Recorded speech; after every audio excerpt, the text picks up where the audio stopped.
Kissimmee, Florida, the most jaw-dropping part of the parents' interview was the alleged dream that his mom said she had on how Maddie died and who did it. Stunning.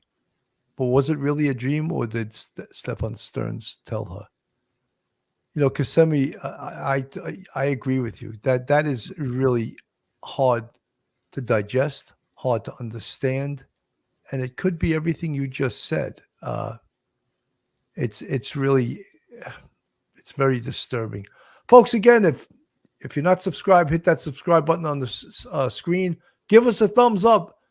It helps us send this show out to cyber world via YouTube.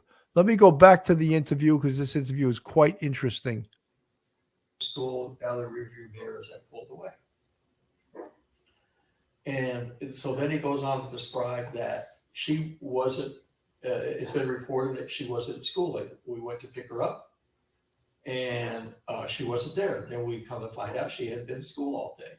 And then he starts to describe that the area is a high abduction area. Kids are stolen for abducted, kidnapped, for sex trafficking, and that there's a good chance that she's been abducted.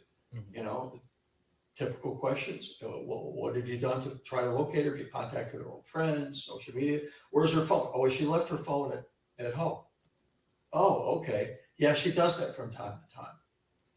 And it was a 3-minute conversation, and he was sobbing. He was really sounded upset that he was holding himself responsible for this. Mm-hmm.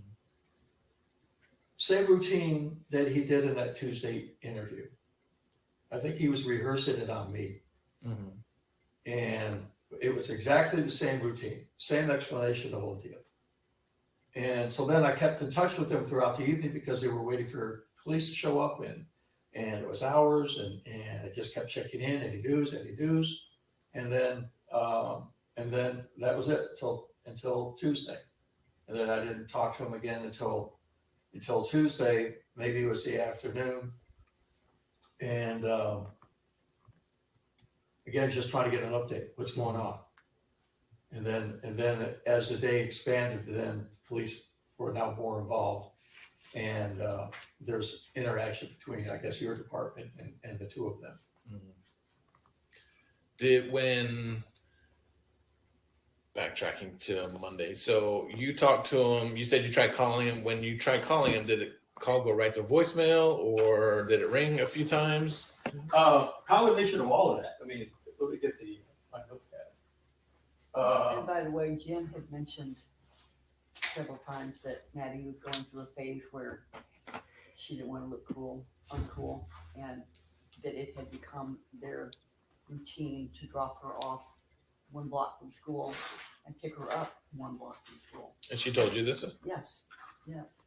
And never said anything about it being a high traffic area or anything like that. She just said, it's a straight shot. We can see the school. There's an overpass. We make sure nobody's in the overpass, Mm-hmm. Mike, that was such an easy one for the police. When Stefan Stearns said that he dropped off Madeline, he gave them the exact location, and he at the time he said that was easy for them to check video in that area, and she was never dropped off, period. And then when he started making up these stories, and when we go back and we talk about deception and not being truthful, that's what the police would look at. They would look at, let's go search that area. Let's see. They already they have amazing license plate readers in this part of Florida. Not just the cameras, but the plates go into a database and tell you where that plate went and what has going. It's incredible. It's an incredible database. So there was no record of him dropping her off. No video. He never dropped her off. So then it's so easy when you interview someone and you know truths against their lies. When they start lying to you and you already know, no, that's not true, because I saw the area you said you dropped her off at, and you never dropped her off. They never, in the interviews, when you heard the two detectives, Detective Frank Hunt and Mara Tadler, they never got upset. They never raised their voice. But they were very effective in saying to him, wait a minute, how could you have been there when you were here? How could you be two places at the same time?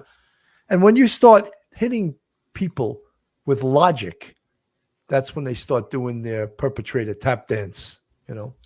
Yeah, Bill, he must have worked out before in the early morning hours, some sort of idea that he was going to come up with just a basic excuse. I drove her to school, something about McDonald's. I dropped her off